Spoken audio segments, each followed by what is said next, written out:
I've spent a lot of time using the Phlog, and I'm starting to realize there's really only two opinions on this weapon. You either think it's really annoying and it's incredibly unbalanced, or you realize that it's Pyro's worst flamethrower and it's still arguably really annoying. Now, I personally tend to fall on the team of it's not really that big of a deal because the weapon itself is like really, really, really bad. But what makes the Phlog so bad? The Phlog is Pyro primary that allows you to get guaranteed critical hits, which is 3 times damage, in exchange for only having to deal 600 damage. But the downside is you get no air blast. You heard that right. Not little air blast, not air blast ammo count increase. No air blast at all, which basically means you are guaranteed to die to every soldier and demo knight who you run into. Seriously though, I don't think enough people understand how bad the demo knight versus Phlog Pyro matchup is. Without air blast, he has fire resistance, and you can't slow him down because you don't have air blast, so he will melee you and you will die. Anyway, back to the balance discussion. So, since the Phlog has no air blast, and you will end up losing most of your fights against soldiers and demo men and demo knights, how good could the crits be to where it's really worth giving up? Well, it could be about this good. Yeah, the Phlog is definitely just a pub stomping weapon, and the no air blast really holds it back from being able to be anything else, because in a competitive sense, air blast is pyro. Highlander requires you to know how to air blast and keep opponents away and fight soldiers, and without air blast, you just can't. And you can't snuff Ubers, you can't reflect, you can't extinguish teammates. There's a whole lot of things you can't do. Which actually brings me into the next segment of this video, competitive. I want to talk about how Air Blast and its effects on the game have shaped Pyro and especially the Phlog in competitive.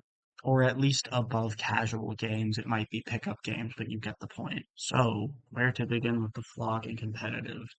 First of all, yes, I know some of you who don't play comp might be surprised. It is unbanned in Highlander. So why wouldn't you use it? Well, again, it mainly comes down to how important Air Blast is when it comes to playing as a combo. In competitive TF2, specifically in Highlander, the combo is comprised of the medic, the heavy, the pyro, and the demo man. The demo man acts as the main offensive class on the team, dealing most of the damage, stopping pushes, being the main Uber target. The medic is the main support. As the only healer on the team, his job is to keep the demo man, the heavy, and the pyro alive, as well as everyone else, but mainly focus on the combo. But Medic being a high priority target means that someone has to defend him, and that's where Pyro and Heavy come in. Heavy is more suited for both offense and defense. Being slow, he naturally wants the enemies to come to him, as well as the rev up damage bonus if you've had your gun revved up for more than 1 second. But Pyro is almost purely defensive in Highlander. So if a bombing soldier comes in, it's your job to set him on fire, maybe reflect the rocket, air blast him away, and keep your medic alive. But oh yeah, 2 of those things I just said, the Phlog can't do. You can't air blast away the soldier. You can't reflect rockets. You can't reflect pipes. There's nothing you can do if someone gets too close to your medic. Now, the one very obvious upside that the Phlog does have is that if you are in a winning position and you have Phlog and you have Uber, there's about nothing that they can do about it. A well-coordinated team Ubering a Phlog Pyro just kind of means everything's gonna die.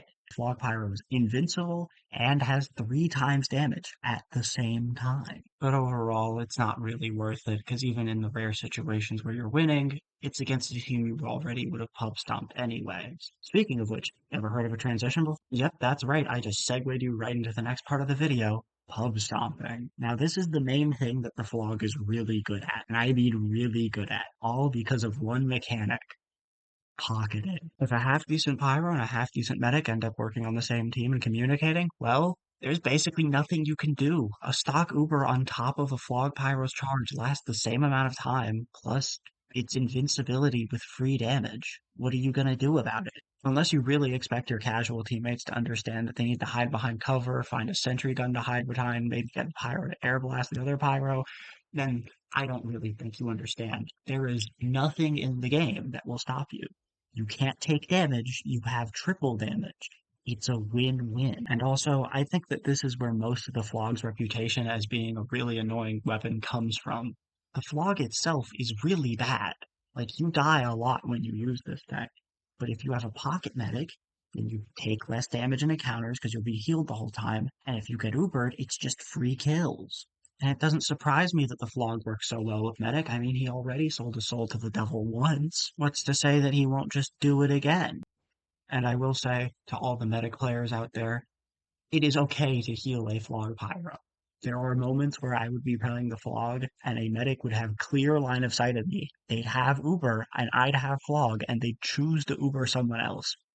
Now I get if it's to take out a sentry gun or if they just got forced to pop or else they would have died. But in 99% of situations where you have a Phlog Pyro and a stock Uber medic, it really feels like you just should Uber the Pyro. Don't get me wrong, I know there's other classes and I know they're very good to Uber, especially Demo Man, especially Soldier, but come on guys, if I deal triple damage and I'm invincible, it's a really easy way to guarantee that at least 3 people are gonna die. But I get it, the Phlog has such a terrible reputation and people who use it have such a terrible reputation. You don't really want to be the guy who pub stomps casual games by just running stock medic and an Uber Phlog Pyro. But to wrap up my point with pocketing Pyros, especially with the Phlog, it's not the Phlog's fault it's annoying, it's the medics.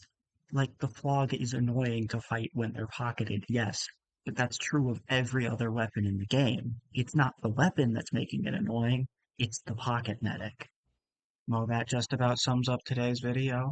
I want to say thank you to everyone who's watched this video. Please like, comment, subscribe, do whatever you can to interact with the video. It'll help boost the channel, as you all know. I also want to say a specific thanks to this guy for commenting on all my stuff and following like everything for the GOAT. Second of all, I mentioned competitive, and if anyone's interested, I might do more stuff with competitive. I might talk about comp more. I might do some pickup games and for footage. But yeah, that's the end of the video. The next video will actually probably be not about Pyro for the first time, but instead about my most played class, which I know you guys probably thought this, but Pyro isn't my most played class. They're just the class I have the best loadout on, so it makes the best profile picture. Then again, thank you all. Thank you for watching. Have a good day. Goodbye.